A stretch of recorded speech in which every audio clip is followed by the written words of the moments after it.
आज हम योएल की पुस्तक से अध्याय 1, 2 और 3 का अध्ययन करेंगे। अध्याय 1। यहोवा का वचन जो पतूएल के पुत्र योएल के पास पहुंचा वह यह है। हे पुरनियों सुनो, हे देश के सब रहने वालों कान लगाकर सुनो। क्या ऐसी बात तुम्हारे दिनों में या तुम्हारे पुरखाओं के दिनों में कभी हुई है? अपने बच्चों से इसका वर्णन करो और वे अपने बच्चों से और फिर उनके बच्चे आने वाली पीढ़ी के लोगों से। जो कुछ गाजाम नामक टिड्डी से बचा उसे अरबे नामक टिड्डी ने खा लिया। जो कुछ अरबे नामक टिड्डी से बचा उसे येलेक नामक टिड्डी ने खा लिया, और जो कुछ येलेक नामक टिड्डी से बचा उसे हासिल नामक टिड्डी ने खा लिया है। हे मतवालो, जाग उठो और रो, और हे सब दाख मधु पीने वालों, नए दाख मधु के लिए हाय हाय करो, क्योंकि वह तुमको अब न मिलेगा। देखो, मेरे देश पर एक जाति ने चढ़ाई की है, वह सामर्थी है और उसके लोग अनगिनत है। उसके दांत सिंह के से और दाढ़ें सिंहनी की सी है। उसने मेरी दाख लता को उजाड़ दिया और मेरे अंजीर के वृक्ष को तोड़ डाला है। उसने उसकी सब छाल छीलकर उसे गिरा दिया है और उसकी डालियाँ छिलने से सफ़ेद हो गई है। जैसे युवती अपने पति के लिए कटी में टाट बांधे हुए विलाप करती है, वैसे ही तुम भी विलाप करो। यहोवा के भवन में न तो अन्न बलि और न अर्घ आता है।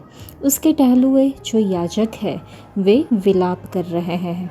खेती मारी गई, भूमि विलाप करती है, क्योंकि अन्न नष्ट हो गया। नया दाख मधु सूख गया, तेल भी सूख गया है। हे किसानों, लज्जित हो। हे दाख की बारी के मालियों, गेहूँ और जौ के लिए हाय हाय करो, क्योंकि खेती मारी गई है।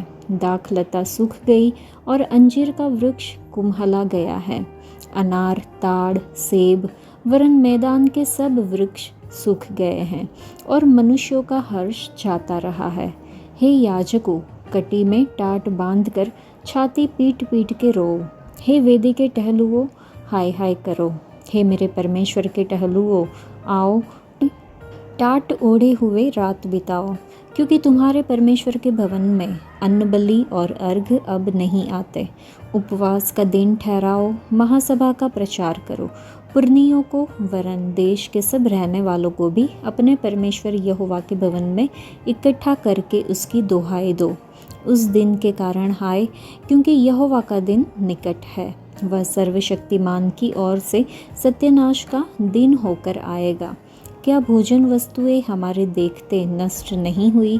क्या हमारे परमेश्वर के भवन का आनंद और मगन जाता नहीं रहा? बीज ढेलों के नीचे झुलस गए, भंडार सुने पड़े हैं, खते गिर पड़े हैं, क्योंकि खेती मारी गई। पशु कैसे कराहते हैं, झुंड के झुंड गाय बैल विकल है, क्योंकि उनके लिए चराई नहीं रही, और झुंड के झुंड भेड़ बकरियां पाप का फल भोग रही है। हे यहोवा, मैं तेरी दोहाई देता हूँ, क्योंकि जंगल की चराइयाँ आग का कोर हो गई और मैदान के सब वृक्ष ज्वाला से जल गए। वन पशु भी तेरे लिए हाँफते हैं, क्योंकि जल के सोते सूख गए और जंगल की चराइयाँ आग का कोर हो गई। इस अध्याय में वचन 17 पढ़ के हम समझते हैं कि यहाँ भूमि के पापों के कारण बीज मिट्टी के ढेले या मिट्टी या कीचड़ के नीचे सड़ गया है। जैसे फसलें सूख गई है, भंडार सुने पड़े हैं और खते गिर पड़े हैं, खलिहान टूट गए हैं, यहोवा कहते हैं। यदि हम भी प्रभु से डरे बिना, उनके दूसरे आगमन के लिए तैयार हुए बिना जीते रहेंगे, यदि हम सांसारिक मामलों को प्राथमिकता देते हैं, तो हमारे भीतर उनके वचन का बीज अंकुरित नहीं होगा, न बढ़ेगा और न अनाज पैदा करेगा। यह उस मिट्टी में सड़ जाएगा, मतलब यह नष्ट हो जाएगा।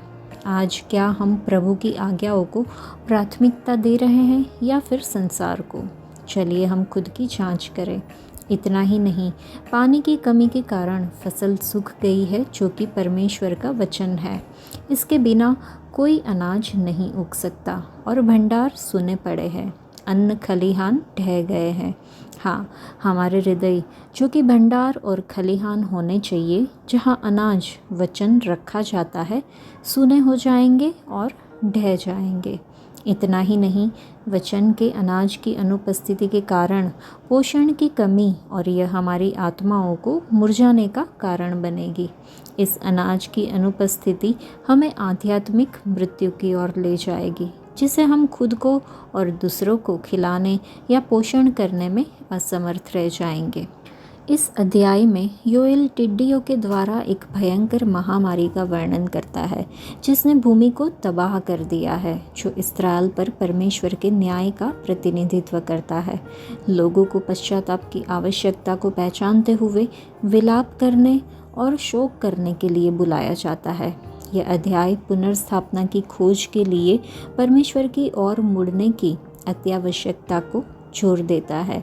विपत्तियाँ चेतावनी जाग उठने के आह्वान के रूप में काम करती है, जो हमें अपनी आत्मिक स्थिति पर चिंतन करने के लिए प्रेरित करती है। योएल की पुस्तक विनाशकारी अराजकता के क्रोध में झुंड में उड़ते हुए टिड्डियों की भविष्यवाणी वाली तस्वीर के साथ शुरू होती है, क्योंकि परमेश्वर अपने लोगों के पापों से निपट रहे हैं। टिड्डियाँ द्वारा नष्ट की गई कुछ चीज़ों पर ध्यान देना दिलचस्प है। अनाज, नया दाखरस और जैतून का तेल। पवित्र आत्मा का संबंध अनाज, दाखरस और तेल से है। यह पवित्र आत्मा की उपस्थिति की कमी का भविष्यवाणी वाला वर्णन है। इस अध्याय के वचन 2 में लिखा है कि हे पुरनियों सुनो, हे देश के सब रहने वालों कान लगाकर सुनो। युवा राजा योआश, जिसने यहूदा पर शासन किया था, उनके शासनकाल में टिड्डियों के एक बड़े झुंड ने भूमि पर हमला किया, फसलों और वनस्पतियों को नष्ट कर दिया, जो एक बहुत बड़ा अकाल का कारण बना। इस अवसर पर यह भविष्यवाणी योएल भविष्यद्वक्ता द्वारा लोगों को दी गई अद्भुत संदेश है। यह घटना मनुष्य के पाप के परिणाम स्वरूप एक अद्भुत दर्शन था। भविष्यवक्ता ने भविष्यवाणी की कि पृथ्वी पर आने वाला दिन एक ऐसा दिन होगा जो इस विपत्ति को भी महत्वहीन बना देगा। उस दिन परमेश्वर अपने शत्रुओं को हमेशा के लिए नष्ट कर देंगे। यह केवल एक अनंत काल संबंध के लिए होगा और उन लोगों को पुरस्कृत करेंगे जो ईमानदारी से उनकी आज्ञा पालन करते हैं। लेकिन यह नाम जिसे पुस्तक में दिया गया है, यह ऐतिहासिक संदर्भ बन गया। परमेश्वर को संप्रभु शासक के रूप में प्रकट किया गया है। परमेश्वर के ही पास प्रकृति और देशों पर अधिकार है। योएल पेथुएल का पुत्र था, जिसका अर्थ है परमेश्वर द्वारा प्रेरित। भविष्यवक्ता का मुख्य संदेश यह है कि यहोवा का महान और भयानक दिन आ रहा है। तुम अपने पूरे दिल से उपवास के साथ, रोते पीटते और विलाप के साथ अपने परमेश्वर यहोवा के पास आओगे। तुम अपने वस्त्र नहीं, अपने मन ही को फाड़कर अपने परमेश्वर यहोवा की ओर फिरोगे। ऐसा दूसरे अध्याय में लिखा हुआ है। योएल नाम का अर्थ है यहोवा परमेश्वर है। कितना शक्तिशाली नाम है। यहोवा परमेश्वर की कितनी भव्य महिमा है। भविष्यवक्ता लोगों से पश्चाताप करने का आग्रह करता है और आशा व्यक्त करता है कि अगर वह लोग पश्चाताप करेंगे तो यहोवा नरम होकर अपने न्याय को वापस ले लेंगे। अध्याय 2। टिड्डियाँ प्रभु के दिन की चेतावनी के रूप में। सियोन में नरसिंगा फूंको, मेरे पवित्र पर्वत पर सांस बांध कर फूंको। देश के सब रहने वाले कांप उठे, क्योंकि यहोवा का दिन आता है, वरन वह निकट ही है। वह अंधकार और तिमीर का दिन है। वह बदली का दिन है और अंधियारे का सा फैलता है। जैसे भोर का प्रकाश पहाड़ों पर फैलता है, वैसे ही एक बड़ी और सामर्थी जाति आएगी। प्राचीन काल में वैसी कभी न हुई और न उसके बाद भी फिर किसी पीढ़ी में होगी। उसके आगे आगे तो आग भस्म करती जाएगी और उसके पीछे पीछे लौ जलाती जाएगी। उसके आगे की भूमि तो अदन की बारी के समान होगी, परंतु उसके पीछे की भूमि उजाड़ मरुस्थल बन जाएगी और उससे कुछ न बचेगा। उनका रूप घोड़ों का सा है और वे सवारी के घोड़ों के समान दौड़ते हैं। उनके कूदने का शब्द ऐसा होता है जैसा पहाड़ों की चोटियों पर रथों के चलने का, या खूंटी भस्म करती हुई लौ का, या जैसे पांति बांधे हुए बलि योद्धाओं का शब्द होता है। उनके सामने जाति जाति के लोग पीड़ित होते हैं। सबके मुख मलिन होते हैं। वे शूरवीरों के समान दौड़ते और योद्धाओं की भांति शहर पनाह पर चढ़ते हैं। वे अपने अपने मार्ग पर चलते हैं और कोई अपनी पाँति से अलग न चलेगा। वे एक दूसरे को धक्का नहीं लगाते। वे अपनी अपनी राह पर चलते हैं। शस्त्रों का सामना करने से भी उनकी पाँति नहीं टूटती। वे नगर में इधर उधर दौड़ते और शहर पनाह पर चढ़ते हैं। वे घरों में ऐसे घुसते हैं जैसे चोर खिड़कियों से घुसते हैं। उनके आगे पृथ्वी कांप उठती है और आकाश थरथराता है। सूर्य और चंद्रमा काले हो जाते हैं और तारे नहीं झलकते। यहोवा अपने उस दल के आगे अपना शब्द सुनाता है, क्योंकि उसकी सेना बहुत ही बड़ी है। जो अपना वचन पूरा करने वाला है वह सामर्थी है। क्योंकि यहोवा का दिन बड़ा और अति भयानक है, उसको कौन सह सकेगा। पश्चाताप करने का आह्वान। तो भी यहोवा की यह वाणी है, अभी भी सुनो। उपवास के साथ रोते पीटते अपने पूरे मन से फिर कर मेरे पास आओ। अपने वस्त्र नहीं, अपने मन ही को फाड़ कर अपने परमेश्वर यहोवा की ओर फिरो। क्योंकि वह अनुग्रहकारी, दयालु, विलम्ब से क्रोध करने वाला, करुणा निधान और दुख देकर पछताने हारा है। क्या जाने वह फिर कर पछताए और ऐसी आशीष दे जिससे तुम्हारे परमेश्वर यहोवा का अनबलि और अर्घ दिया जाए। सिय्योन में नरसिंगा फूको, उपवास का दिन ठहराओ, महासभा का प्रचार करो, लोगों को इकट्ठा करो, सभा को पवित्र करो, पुरनियों को बुला लो, बच्चों और दूध पियाओं को भी इकट्ठा करो। दुल्हा अपनी कोठरी से और दुल्हन भी अपने कमरे से निकल आए। याजक जो यहोवा के टहलुए हैं, वे आंगन और वेदी के बीच में रो रो कर कहे, हे यहोवा, अपनी प्रजा पर तरस खा और अपने नीच भाग की नामधराई न होने दे। न जाति जाति उसकी उपमा देने पाए। जाति जाति के लोग आपस में क्यों कहने पाए, उनका परमेश्वर कहाँ रहा। परमेश्वर की दया। तब यहोवा को अपने देश के विषय में जलन हुई और उसने अपनी प्रजा पर तरस खाया। यहोवा ने अपनी प्रजा के लोगों को उत्तर दिया, सुनो, मैं अन्न और नया दाखमधु और ताज़ा तेल तुम्हें देने पर हूँ और तुम उन्हें पाकर तृप्त होंगे। और मैं भविष्य में अन्य जातियों द्वारा तुम्हारी नामधराई न होने दूंगा। मैं उत्तर की ओर से आई हुई सेना को तुम्हारे पास से दूर करूंगा और उसे एक निर्जल और उजाड़ देश में निकाल दूंगा। उसका अगला भाग तो पूरब के ताल की ओर और उसका पिछला भाग पश्चिम के समुद्र की ओर होगा। उससे दुर्गंध उठेगी और उसकी सड़ी गंध फैलेगी, क्योंकि उसने बहुत बुरे काम किए हैं। हे देश, तू मत डर, तू मगन हो और आनंद कर, क्योंकि यहोवा ने बड़े बड़े काम किए हैं। हे मैदान के पशुओं, मत डरो, क्योंकि जंगल में चराई उगेगी और वृक्ष फलने लगेंगे। अंजीर का वृक्ष और दाखलता अपना अपना बल दिखाने लगेगी। हे सिय्योन के लोगों, तुम अपने परमेश्वर यहोवा के कारण मगन हो और आनंद करो, क्योंकि तुम्हारे लिए वह वर्षा अर्थात बरसात की पहली वर्षा बहुतायत से देगा और पहले के समान अगली और पिछली वर्षा को भी बरसाएगा। तब खलिहान अन्न से भर जाएंगे और रस कुंड नए दाखमधु और ताजे तेल से उमड़ेंगे। जिन वर्षों की उपज अरबे नामक टिड्डियों और येलेक और हासिल ने और गाजाम नामक टिड्डियों ने अर्थात मेरे बड़े दल ने, जिसको मैंने तुम्हारे बीच भेजा, खा ली थी, मैं उसकी हानि तुमको भर दूंगा। तुम पेट भर कर खाओगे और तृप्त होंगे और अपने परमेश्वर यहोवा के नाम की स्तुति करोगे, जिसने तुम्हारे लिए आश्चर्य के काम किए हैं। मेरी प्रजा की आशा फिर कभी न टूटेगी। तब तुम जानोगे कि मैं इस्राएल के बीच में हूँ और मैं यहोवा तुम्हारा परमेश्वर हूँ और कोई दूसरा नहीं है।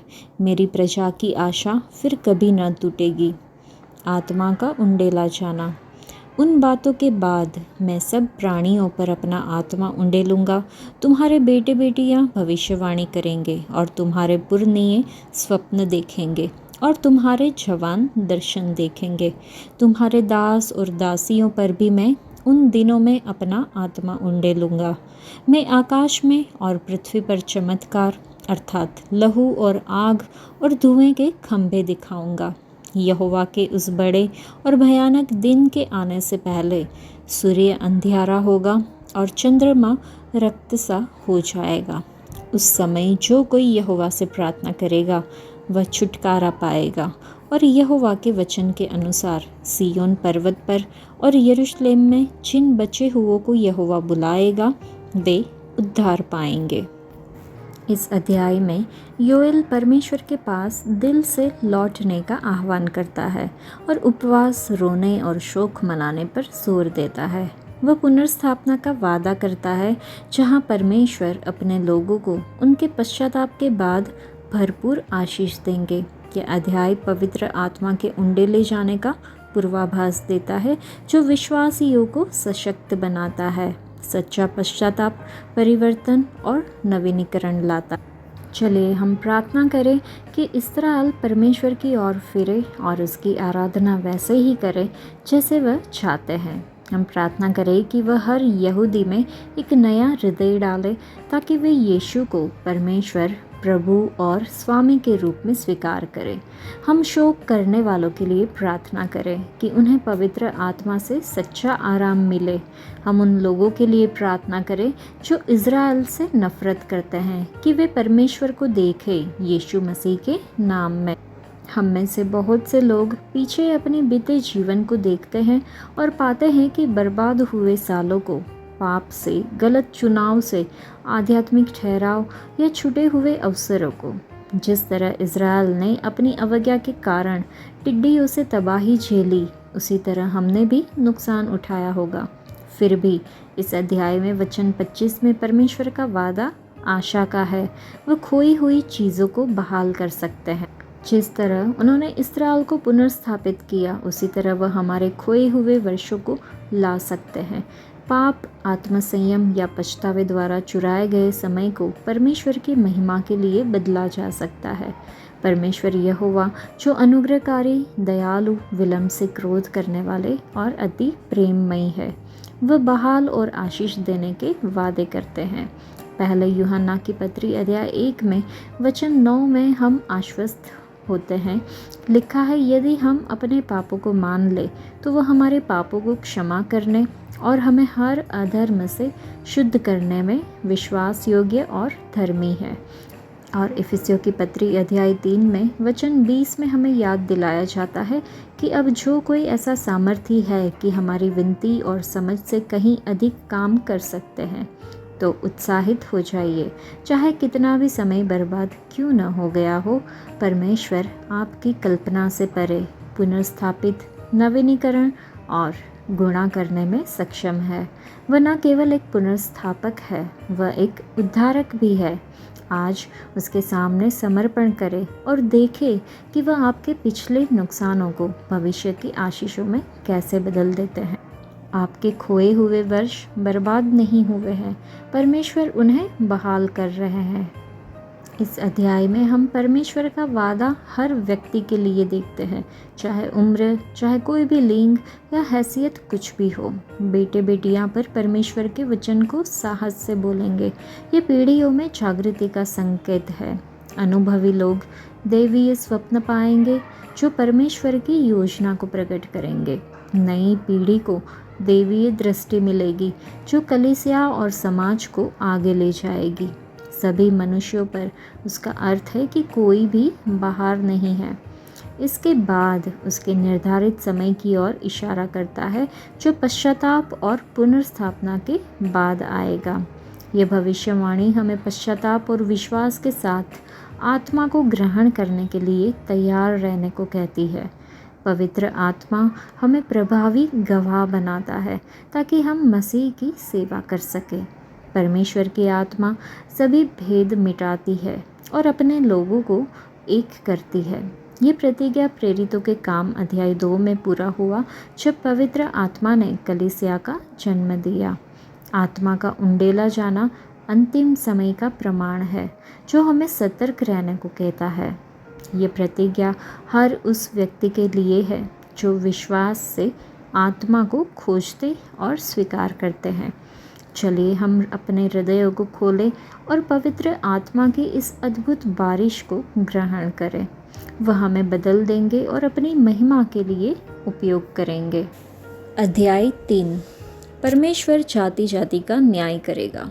क्योंकि सुनो, जिन दिनों में और जिस समय में यहूदा और यरूशलेम वासियों को बंधुआई से लौटा ले आऊँगा, उस समय मैं सब जातियों को इकट्ठी करके यहोशापात की तराई में ले जाऊंगा और वहां उनके साथ अपनी प्रजा अर्थात अपने नीच भाग इस्राएल के विषय में, जिसे उन्होंने जाति जाति में तितर बितर करके मेरे देश को बांट लिया है, उनसे मुकदमा लड़ूंगा। उन्होंने तो मेरी प्रजा पर चिट्ठी डाली और एक लड़का वेश्या के बदले में दे दिया और एक लड़की बेचकर दाख मधु पिया है। हे सोर और सिदोन और पलिश्तीन के सब प्रदेशों, तुमको मुझसे क्या काम? क्या तुम मुझको बदला दोगे? यदि तुम मुझे बदला भी दो तो मैं शीघ्र ही तुम्हारा दिया हुआ बदला तुम्हारे ही सिर पर डाल दूंगा, क्योंकि तुमने मेरी चांदी सोना ले लिया और मेरी अच्छी और मनभावनी वस्तुएं अपने मंदिरों में ले जाकर रखी है, और यहूदियों और यरूशलेमियों को यूनानियों के हाथ इसलिए बेच डाला है कि वे अपने देश से दूर किए जाए। इसलिए सुनो, मैं उनको उस स्थान से जहाँ के जाने वालों के हाथ तुमने उनको बेच दिया बुलाने पर हूँ, और तुम्हारा दिया हुआ बदला तुम्हारे ही सिर पर डाल दूंगा। मैं तुम्हारे बेटे बेटियों को यहूदियों के हाथ बिकवा दूंगा और वे उनको शबाइयों के हाथ बेच देंगे जो दूर देश के रहने वाले हैं, क्योंकि यहोवा ने यह कहा है, जाति जाति में ये प्रचार करो, युद्ध की तैयारी करो, अपने शूरवीरों को उभारो। सब योद्धा निकट आकर लड़ने को चढ़े, अपने अपने हल की फाल को पीट कर तलवार और अपनी अपनी हंसियाँ को पीट कर बर्छी बनाओ। जो बलहीन हो वह भी कहे मैं वीर हूँ। हे चारों ओर के जाति जाति के लोगों, फुर्ती करके आओ और इकट्ठे हो जाओ। हे यहोवा, तू भी अपने शूरवीरों को वहाँ से ले जा। जाति जाति के लोग उभर कर चढ़ आए और यहोशापात की तराई में जाएं, क्योंकि वहाँ मैं चारों ओर की सारी जातियों का न्याय करने को बैठूंगा। हंसुआ लगाओ, क्योंकि खेत पक गया है। आओ, दाख रौंदो, क्योंकि होज भर गया है। रसकुंड उमंडने लगे, क्योंकि उनकी बुराई बहुत बड़ी है। निबटारे की तराई में भीड़ की भीड़ है, क्योंकि निबटारे की तराई में यहोवा का दिन निकट है। सूर्य और चंद्रमा अपना अपना प्रकाश न देंगे और न तारे चमकेंगे। परमेश्वर अपने लोगों को आशीष देगा। यहोवा सियोन से गरजेगा और यरूशलेम से बड़ा शब्द सुनाएगा, और आकाश और पृथ्वी थरथराएंगे। परंतु यहोवा अपनी प्रजा के लिए शरण स्थान और इस्राएलियों के लिए गढ़ ठहरेगा। इस प्रकार तुम जानोगे कि यहोवा जो अपने पवित्र पर्वत सियोन पर वास किए रहता है, वही हमारा परमेश्वर है। यरूशलेम पवित्र ठहरेगा और परदेशी उसमें होकर फिर न जाने पाएंगे।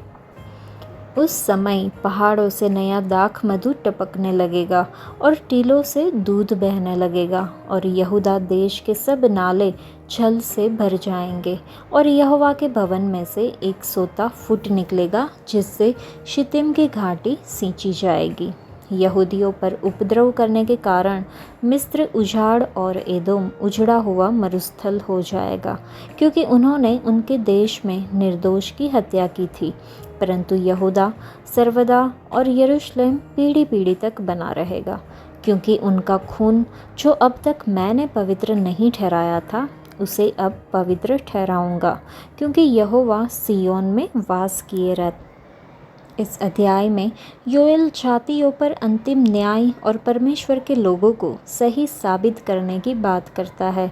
यह अध्याय उन लोगों के बीच के अलगाव को उजागर करता है जो परमेश्वर से दूर हो गए हैं और जो वफादार बने हुए हैं।